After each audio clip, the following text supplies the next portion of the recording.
성탄을 기다립니다. 주님 오신 날을 기대하며 주님께 마음을 모으니 주님 과거에 그리고 2019년 한 해 동안 근심했던 것들은 다 떠나가게 하여 주옵시고 주님이 주실 기쁨, 주님이 주실 기대만 내 안에 가득 차게 하여 주시옵소서. 사랑하는 문지월 집사님 가정에 사랑하는 아이들이 함께 와서 예배합니다. 감사도 사랑이도 그리고 우리 기쁨이도 축복이도 하나님 기억하여 주시고 저 자녀들의 자라감에 있어서 필요한 것들을 주께서 공급하여 주옵소서.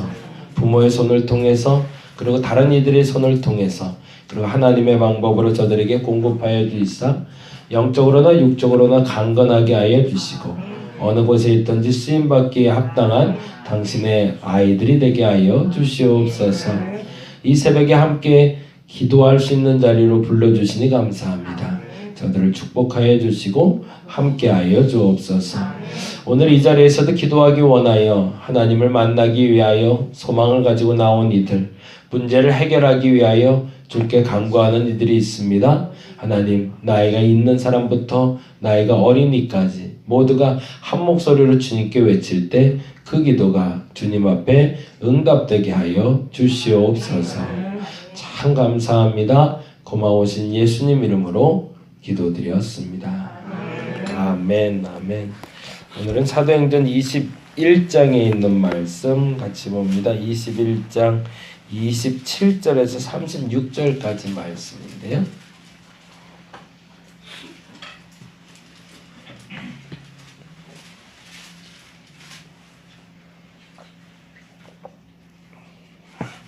(21장) 27절에서 36절까지 우리 다 같이 한 목소리로 읽도록 하겠습니다. 그 이래가 거의 참에 아시아로부터 온 유대인들이 성전에서 모든 무리를 충동하여 그를 붙들고 외치되 이스라엘 사람들아 도우라. 이 사람은 각처에서 우리 백성과 율법과 이곳을 비방하여 모든 사람을 가르치는 그 자인데 또 헬라인을 데리고 성전에 들어가서 이 거룩한 곳을 그들이 전에 에베소 사람 드로비모가 바울과 함께 시내에 있음을 보고 바울이 그를 성전을 데리고 들어간 줄로 생각함이러라. 온 성이 소동하여 백성이 달려와 모여 바울을 잡아 성전 밖으로 끌고 나가니 문들이 곧 닫히더라. 그를 죽이려 할 때에 온 이스라엘이 요란하다는 소문이 군대의 천부장에게 들림에 그가 급히 군인들과 백부장들을 거느리고 달려 내려가니 그들이 천부장과 군인들을 보고 바울 치기를 그치는지라. 이에 천부장이 가까이 가서 바울을 잡아 두 쇠사슬로 결박하라 명하고 그가 누구이며 그가 무슨 일을 하였느냐 물으니 무리 가운데서 어떤 이는 이런 말로 어떤 이는 저런 말로 소리치거늘 천부장이 소동으로 말미암아 진상을 알 수 없어 그를 영내로 데려가라 명하니라. 바울이 층대에 이를 때에 무리의 폭행으로 말미암아 군사들에게 들려가니 이는 무리가 그를 없이하자고 외치며 따라감이러라. 아멘. 27절부터 36절까지 이야기를 하려면 21장의 이야기를 좀 알아야 되고 그리고 19장의 이야기를 조금 알아야 돼요. 19장에 한번 좀 가볼까요? 19장 18절에서 20절 정확히는 17절부터 볼까요? 19장 17절에서 20절까지 네. 사도행전 19장 17절에서 20절 같이 읽어봅니다. 에베소에 사는 유대인과 헬라인들이 다 이 일을 알고 두려워하며 주 예수의 이름을 높이고 믿는 사람들이 많이 와서 자복하여 행한 일을 알리며 또 마술을 행하던 많은 사람이 그 책을 모아 가지고 와서 모든 사람 앞에서 불사르니 그 책값을 계산한 즉 은 5만이나 되더라. 이와 같이 주의 말씀이 심히 있어 흥왕하여 세력을 얻으니라가 사실은 오늘 문제가 된 사람들이에요. 지금 예루살렘에 사도 바울을 잡아다가 죽이려는 사람들이 왔어요. 근데 그들이 유대인이래요. 근데 그 유대인들이 어디서 왔는가를 누가는 아시아에서 왔다고 표현하고 있고요. 그 아시아는 바로 이 에베소를 말합니다. 근데 이 에베소에 어떤 일이 있었냐면 3년을 머물면서 사도 바울이 복음을 전했는데 사람들의 삶이 변하기 시작했던 거죠. 그게 진짜 우리가 말하는 예수쟁이가 되기 시작한 거죠. 예수 아니면 안 되겠구나. 예수 아니면 다 안 되는 거구나. 그래서 다 버리고 예수를 쫓기 시작하는 사람들이 생기기 시작했습니다. 그런데 그에서 이 말을 이렇게 표현을 하고 있어요. 20절 말씀에 이와 같이 주의 말씀이 뭐 했대요? 심히 있어 흥왕하여 그 다음에 뭐가 돼 있죠? 세력을 얻었대요. 이것이 긍정적으로 보자면 굉장히 참 좋은 일이죠. 교회가 힘이 붙기 시작한 거니까. 근데 교회가 힘이 붙기 시작하면 그 반대 세력도 힘이 붙기 시작한다는 걸 우리가 좀 알아야 됩니다. 교회의 힘이 세지니까 그 힘에 대항할 만큼 악의 세력도 커지는 거죠. 그래서 그것에 대항할 만한 사람들이 에베소에서부터 어디까지 쫓아온 거죠? 예루살렘까지 쫓아오게 된 겁니다. 근데 지난번 우리가 계속 성경을 보면서 알겠지만 갈리오 시대부터 사도 바울을 괴롭히는 자는 엄벌에 처한다라고 얘기를 했기 때문에 더 이상 엄벌에 처하는 사람은 없었게 됐지만 괴롭히는 사람은 없게 됐지만 그러나 또 하나 우리가 기억해야 될 사건이 하나가 있었는데 그 에베소 장로들이 그리고 우리가 잘 아는 대로 두로의 사람 형제들이 그 제자들이 그리고 나중에 빌립의 자녀들이 했던 예언이었죠. 사도 바울이 예루살렘에서 잡혀서 결박당하고 죽게 될 것이다. 근데 그 예언이 이루어질 수 있는 도구를 하나님이 에베소에 있는 그 유대인들을 사용하셨다는 거예요. 여기까지 이제 생각을 하고 같이 한번 다시 읽어봅니다. 자, 21장으로 다시 갑니다. 21장 27절 27절 다시 한번 읽어보겠습니다. 그 이래가 거의 참에 아시아로부터 온 유대인들이 성전에서 바울을 보고 모든 무리를 충동하여 그를 붙들고 그러면 이 아시아가 어디로부터 온 거라고요? 에베소로부터 온 유대인들은 누굴까요? 에베소에서부터 온 유대인들이에요. 근데 그들이 하는 얘기를 보세요. 28절에 이렇게 돼 있어요. 외치되 이스라엘 사람들아 도오라 이 사람은 각처에서 우리 백성과 율법과 이곳이라고 돼 있어요. 이곳이 어디를 얘기할까요? 예루살렘 성전을 얘기하겠죠. 우리 백성과 율법과 이곳을 비방하여 모든 사람을 가르치는 그 자인데 또 헬라인을 데리고 뭐 했대요? 성전에 들어가서 뭐 했대요? 이 거룩한 곳을 더럽혔대요. 도대체 뭘 했기 때문에? 이 일에 대해서 다행히 누가가 다음과 같이 증언을 해주고 있어요. 도대체 왜 성전을 더럽힌 건지 그 말이 이렇게 되어 있네요. 29절 이는 그들이 전에 에베소 사람 드로비모가 거기에 동그라미 해놓죠. 드로비모가 에베소 사람인 것을 알 수 있는 사람은 누구밖에 없을까요? 누가와 에베소에 있던 유대인들이겠죠. 그런데 이 드로비모라는 사람이 바울과 함께 시내에 있던 것들을 누가 봤대요? 그 충동하러 왔던 아시아에서 유대인들이 봤다는 거예요. 근데 이 일이 벌어지기 전에 웃지 않는 일이 벌어진 거죠. 27절 처음에 있는 단어인데 죄송해요. 여러분이 성경을 조금 아실 거라 그리고 우리 새벽 예배 계속 나왔을 거라 여기고 계속 설교를 해서 조금 왔다 갔다 해요. 27절에 뭐라고 돼 있죠?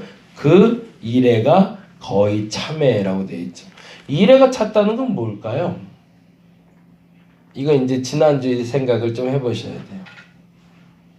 사실은 사도 바울이 예루살렘에 가는 일이 기분 좋게 가던 길인가요? 기분 안 좋게 가던 길인가요? 기분 안 좋게 가던 길이었어요. 왜? 거기 가면 죽을 거라고 얘기했거든요. 근데 사도 바울이 왜 갔을까요? 하나님이 가라 하니까. 거기에 하나님의 뜻이 있으니까. 그리고 갔어요.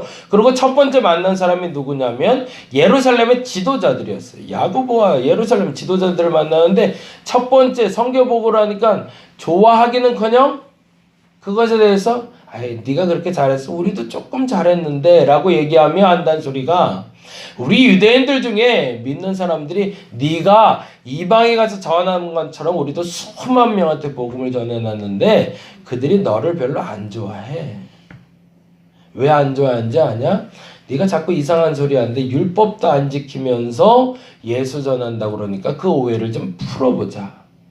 그러면서 결례를 하기로 한 사람이 4명이 있는데 그 4명의 결례 비용을 네가 좀 대고 그리고 예루살렘 성에 들어갔다 나오면 사람들이 사도 바울도 율법 지키네 라고 말할 테니 일주일만 참고 그들과 함께 그 규례를 지키고 나와라. 그러면 우리도 그리고 그들도 너를 인정해 줄 거다 라고 얘기를 해줬어요. 그래서 사도 바울이 그 말을 듣고 일주일을 참고 그들이 시키는 대로 원래 사도 바울은 율법과 상관없이 예수만 믿으면 된다는 사람이었는데 그럼에도 불구하고 그들 때문에 들어갔던 거죠. 그래서 예루살렘 성 안에 들어가서 그 결례를 행하던 차에 나오다가 이 드로비모라는 사람을 예루살렘 성 앞에서 만난 거예요. 근데 이 헬라인이었고 에베소 교인이었던 이 드로비모가 바울을 보고 너무 반가웠던 거죠. 근데 그때 사도 바울은 사실은 이방인과 접촉을 하면 안 됐거든요. 왜? 규례를 행하고 있었기 때문에. 사실은 이때는 약간 좀 도망갔어야 되는 거예요. 지금 내가 유대인의 규례를 지키고 있으니 나중에 만납시다 이랬어야 되는 거거든요. 유대인들의 법에 따르자면. 왜냐하면 이방인이나 병든 것이나 죽은 것이나 불결한 것은 만지면 안 되는 게 규례를 행할 때거든요. 나스린의 규례를 행할 때라. 이게 양해를 구하고 드로비모한테 미안한데 내가 지금 규례 중이니 나중에 보자 이러고 헤어졌어야 되는데 사도 바울의 입장에서 그랬을까요? 안 그랬을까요? 나한테 반갑다고 하니까 나도 반갑다고 인사를 또 한 거죠. 그래서 아이고 여기 왔냐고 잘 왔다고 그러면서 이제 자기 얘기를 시작을 한 거예요. 그게 사단이 나눠버린 겁니다. 거 봐라 저거 유대인. 결국에 유대인의 규례는 안 지키고 쟤 또 자기 하고 싶은 대로 또 저렇게 하니 저건 문제 아니냐. 근데요 그걸 가지고 이들이 하는 얘기가 재밌는 거죠. 그게 바로 28절인데 볼까요? 28절 외치되 이스라엘 사람들아 너오라. 이 사람은 각처에서 우리 백성과 율법과 이곳을 비방하여 모든 사람을 가르치는 그 자인데 또 헬라인을 데리고 성전에 들어가서 이 거룩한 것을 더럽혔다라고 얘기를 해요. 근데 이들이 누구냐는 거예요. 에베소에서 온 유대인들은 은장색 그러니까 이방인 신상을 만드는데 같이 동조해서 돈벌이 했던 사람들이거든요. 이방 우상을 만들던 사람들이 왔고 바울 보고 율법을 어겼다고 지금 따지거든요. 이 말도 안 되는 이 얘기에 충동돼서 움직여서 사도 바울을 때리기 시작했다는 거예요. 그리고 죽을 고비까지 가게 되는 게 오늘 장면인 겁니다. 그러면 이쯤 되면 어떻게 해야 되는 거죠? 여러분 생각에는 어떠세요? 여기서 이제 묻고 싶은 거예요. 그러면 여러분은 어떻게 하셔야 돼요? 이럴 때는. 변명을 자꾸 하고 싶고 도망가고 싶잖아요. 근데 하나님의 뜻은 이때는 물 흘러가듯이 흘러가게 놔두라는 거죠. 누군가가 나를 오해합니다. 그래서 해결하고 싶어요. 다 알아요. 남들이 내가 오해받고 있는 거. 내 생각엔. 근데 남들이 모른다고 얘기해요. 그리고 내가 잘못했대요. 그럼 대다수 어떻게 해요? 어떤 수단과 방법을 가리지 않고라도 그 일을 해결하기 위해서 변명도 하고 내 말로도 포장도 하는 거죠. 그러면 어떻게 돼요? 더 곡해되기 시작하는 거죠. 사도 바울은 그것을 지금 묵묵히 받아들이고 있습니다. 언제까지? 사실 이제 내일 설교인데 본인에게 말할 기회가 주어질 때까지. 그러면 누가 움직여 주신다는 거죠? 그때 하나님이 움직여 주신다는 거죠. 예수께서 왜 돌아가셨을까요? 사실은 오해죠. 사람들이 죽였죠. 왜? 오해 때문에. 그런 의도 전혀 없었는데. 그리고 불과 30년이 채 되기 전에 사도 바울이 똑같이 예루살렘 성에서 그 일을 당하고 있습니다. 그리고 2000년이 전 지금도 그리스도인들이 동일한 오해를 받기도 합니다. 그런데 그 오해를 스스로 풀려고 하지 말라라는 얘기입니다. 좀 어려울 수 있어요. 힘들 수 있어요. 여러분이 하는 일이. 그런데 그것이 여러분의 말로 혹은 여러분이 변명하려고 해서 오히려 더 큰 오해를 만드는 어리석음이 저와 여러분에게 없기를 간절히 바랍니다. 그때 하나님이 움직여 주실 겁니다. 묵묵히 끝까지 뭐 하는 사람? 그 하나님 앞에 내 믿음을 지키는 사람들. 이때 하나님을 버리고 내 방법대로 하려고 했다면 사도 바울은 참 재미난 경험을 하게 되는데, 첫째는 그 에베소 장로들을 만나며 두로의 제자들을 만나며 들었던 예언이 성취되는 걸 못 봤을 거고요. 그들의 예언이 뭐였죠? 바울의 허리띠를 가지고 두 팔과 발을 결박하는 것을 보여줬죠. 그 장면이 오늘 본문에 이렇게 나오고 있죠. 33절입니다. 같이 한번 읽어봅니다. 33절 읽겠습니다. 시작. 이에 천부장이 가까이 가서 바울을 잡아 두 쇠사슬로 결박하라 명하고 그가 누구이며 그가 무슨 일을 하였느냐 물으니, 이때 사도 바울이 무슨 생각했을까요? 그때 그 예언이 성취되고 있음을 알았겠죠. 그리고 또 하나 그가 생각했던 것이 있습니다. 이 일이 계기가 돼서 로마까지 가게 될 거라는 믿음이 생겼던 거죠. 왜? 예언이 성취된 것을 보았으니까. 기다릴 수 있는 믿음을 달라고 기도하는 오늘 한 날 되시기 바랍니다. 여러분 스스로 풀려고 하지 마시고 하나님이 풀어내실 때까지, 버틸 힘이 없다면 버틸 힘을 달라고, 그리고 바른 결론이 날 때까지 내게 능력이 되어 달라고. 그래서 바른 풀리는 문제를 통해서 하나님 앞에 온전히 설 수 있는 저와 여러분 되시기를 간절히 바랍니다. 기도하겠습니다. 우리 안에 있는 문제들 때문에, 아니 여러 가지 오해들 때문에 상처받을 일이 교회 안에서 혹은 가정에서 혹은 내가 속해 있는 공동체에서 왕왕 벌어집니다.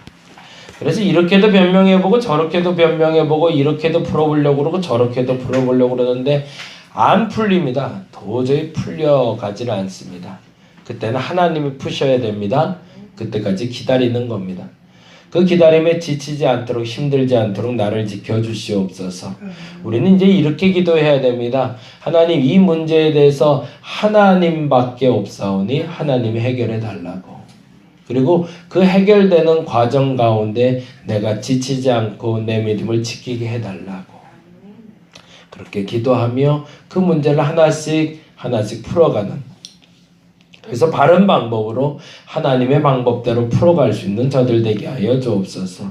우리는 그것을 믿음이라고 부릅니다. 하나님, 그 믿음을 저들에게 허락하여 주시옵소서.